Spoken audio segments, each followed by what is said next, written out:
어이가 없을 수도 있어요. 앞에서는 남의 고통에서 기쁨을 느끼면 사이코패스라고 해놓고 이제 와서는 누구나 그런다고 말하는 거니까요. 안녕하세요. 영상 시작 전에 간단한 테스트를 해볼 거예요. 동네에 산책을 하고 있다고 쳐보죠. 그런데 저 멀리 누군가 숨을 헐떡이면서 막 뛰어오는 거예요. 자칫 잘못하면 바닥에 나뒹굴지도 모르게 휘청거리며 뛰어오고 있는 거죠. 그러다가 내 바로 앞에 공중 3회전 돌고 벌러덩 낮아빠진 거예요. 그 넘어진 사람은 쌍코피를 흘리고 무릎이 까진 채로 피가 철철 흐르는데 곧바로 못 일어나고 있어요. 이런 상황을 목격한다면 어떤 마음이 떠오르나요? 뭐 비슷한 경험이 없다 하면 어떤 감정이 떠오를 것 같나요? 안타까움 아닐까요? 측은지심, 연민의 감정과 손 내밀고 도와주고 싶은 마음이 제일 먼저 들 거라고 생각해요. 그런데 그 상황에서 실실 쪼개고 있으면 어때요? 누가 봐도 사이코패스 취급받겠죠? 뭐 만약 나는 아닌데 라면 글쎄요. 영상 안 보셔도 됩니다. 아무튼 보통의 남의 상처와 고통을 보면 본능적으로 연민의 감정이 올라올 거예요. 요새 기후변화로 매년 여름에 폭우로 침수 피해 고통을 겪는 사람들이 늘고 있죠. 안타까운 마음에 기부 많이들 하잖아요. 기부하자 뭐 그러는 건 아니고요. 아무튼 여기까지만 보면 타인의 고통을 보고 연민의 감정을 느낀다는 건 지극히 정상적이고 아무런 문제가 없다고 볼 수 있어요. 그렇죠? 그런데 말이죠. 우리는 남의 고통에서 희열을 느끼는 경험을 해요.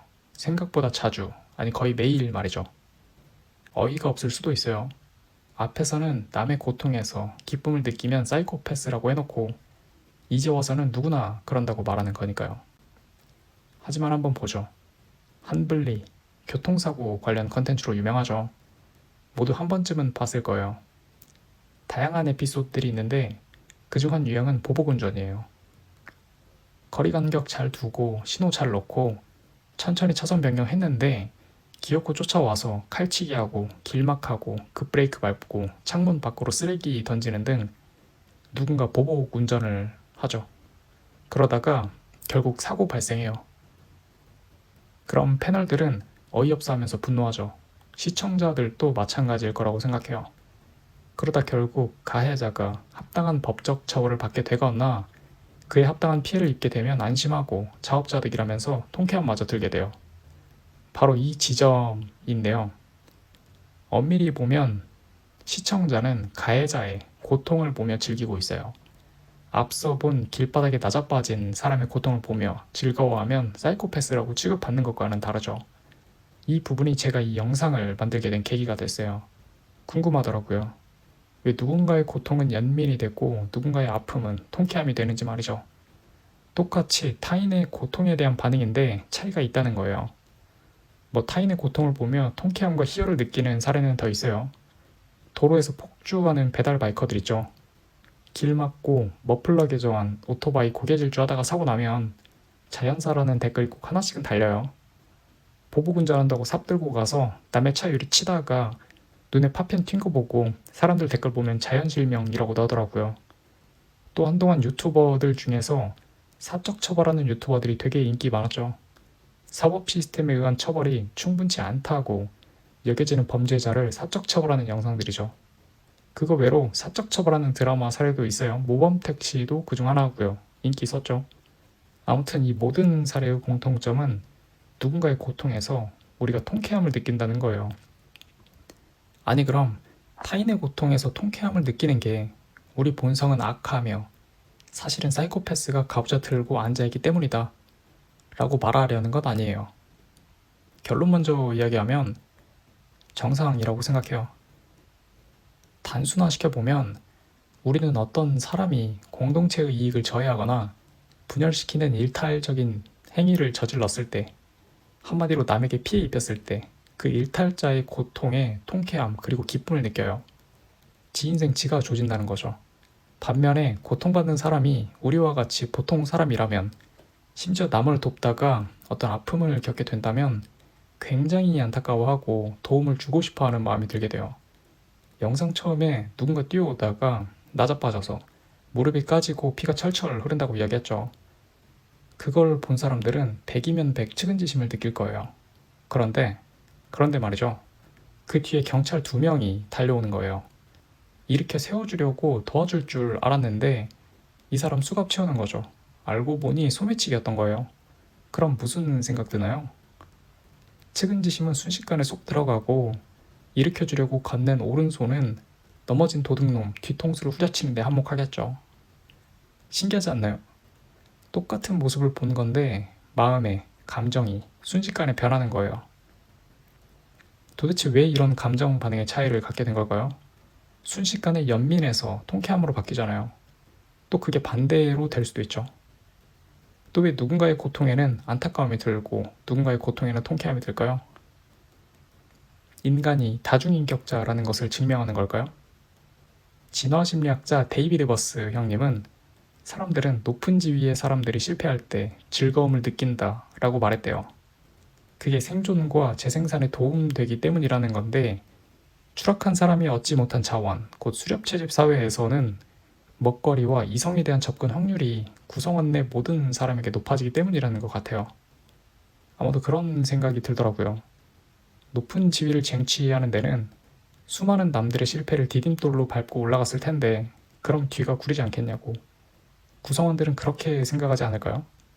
그러니까 뒤에서 남몰래 일탈 행위를 저지르면서 자원을 남보다 많이 취득했을 텐데 그가 실패했으니 우리의 자원 획득 가능성은 올라가고 그것 자체가 행복한 일이 된 게 아닐까요? 보통 일탈자는 남들의 실패를 기반으로 곧 남들의 자원을 새치기 해서 획득함으로 자기가 즐거움을 느끼려고 하죠. 규칙과 순서를 기다리는 게 아니라 이기적으로 남의 것을 뺏는다는 거예요. 그러니 공정함을 위해서는 일탈자를 저지하기 위한 메커니즘이 필요한데 일탈자를 저지하기 위한 메커니즘이 없으면 너도 나도 새치기 하려고 이판사판이겠죠. 그래서 일탈행위 적발 시 집단 내 구성원들이 통쾌함을 느끼는 감정이 생겨난 게 아닐까 싶은 생각이 들더라고요. 이게 뭔 소리냐면 새치기 하려는 일탈자가 정의구현 당하는 것을 보고 통쾌한 감정을 느끼고 표현하게 되면 일탈자 입장에서는 연민의 감정과 도움 대신 배척받게 되는 입장에 처하게 돼요. 무리해서 배척된다는 신호는 사회적 동물인 인간에게 본능적 차원에서 굉장한 생존 불안을 야기시킬 수 있어요.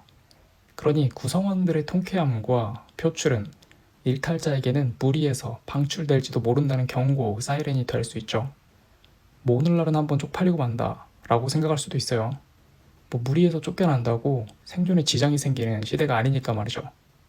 물론 머리로는 그럴 수 있는데 본능은 그렇게 작동되지 않아요. 우리의 본능이 형성되어져 온 대부분 시간 동안 인류의 생존 방법은 무리에 의지하는 거였어요. 무리가 경찰서이자 은행이자 병원이자 학교이자 식당이자 군대였어요. 각 무리는 현대의 고도로 전문화되어 중앙 집중화된 여러 인프라 허브들의 종합체였던 거죠. 그러니 거기서 쫓겨난다는 것은 시한부, 사망선고였어요. 맨몸으로 정글에 버려지는 것과 차이가 없던 것이라고 볼 수 있죠. 만약 지금 생수 한 병 없이 서울 시민 수천 명 아마존에 풀어놓으면 1년 동안 몇 명이나 생존할 수 있을까요? 글쎄요, 한 10명 덜 되지 않을까요? 원숭이처럼 불개미를 씹어먹겠어요? 쥐를 잡아서 생으로 뜯어먹겠어요? 괜히 이뻐 보이는 버섯 주워 먹다가 배탈 나서 끙끙 앓고 있는데 제규어 같은 포식자한테 사냥당할 가능성이 크지 않을까요? 우리 조상들처럼 말이죠. 아무튼 이렇게 일탈자에 대한 통쾌한 표현은 무리에서 추방될 수 있다는 경고 사이렌이라고 볼 수 있어요. 또 다른 구성원들 입장에서는 굳이 일탈자와 협력하면서 자원과 에너지 낭비할 필요가 없어지게 되는 거예요. 동시에 반면교사 삼아서 새치기하지 말고 질서를 따르며 결속력을 키울 수 있게 집단 결속을 돕는 신호가 될 수 있어요. 한편 피해자의 고통에 대한 연민은 집단 내 신뢰감을 키우며 결속력을 키울 수 있게 돕는 신호였다고 생각해요. 각 구성원들 입장에서는 마치 보험처럼 자신이 피해자가 되었을 때를 상상하면서 집단 내 신뢰감을 키울 수 있었을 거예요. 측은지심의 메커니즘이 집단 내 구성원들의 결속력을 강화시켰다고 볼 수 있어요. 단 질서를 잘 지키며 살다가 고통을 겪는 경우에 한해서죠. 새치기하다가 발목 삐는 건 고소한 거고 남 부축하다가 발목 삐는 건 연민과 도움을 촉발하게 된다는 거예요. 이게 집단의 결속력을 키우고 수렵채집 환경에서 우리 조상들의 생존율을 높여줄 수 있던 메커니즘이라고 생각해요. 뭉치면 살고 흩어지면 뒤지는 거죠. 결국 일탈자의 고통에는 당해도 싸다, 자업자득이다 라는 반응과 피해자의 고통에는 안타깝다 는 반응이 개인의 이기심을 억제하고 집단의 분열을 막는 진화 과정의 생존 메커니즘이지 않나 싶은 생각이 들어요. 뭐 CCTV도 없고 경찰도 없고 법원도 없고 감옥도 없으니 모두의 생존을 위해 각자가 마음속에 탑재하게 된 본능이지 않나 싶어요. 뭐 자연으로부터 받은 선물의 일종이라고 볼 수 있겠네요. 그러니까 결국 고통을 겪는 대상에 따라서 연민의 감정이 들 수도 있고 통쾌함이 들 수도 있는 건 자연스럽다고 생각해요.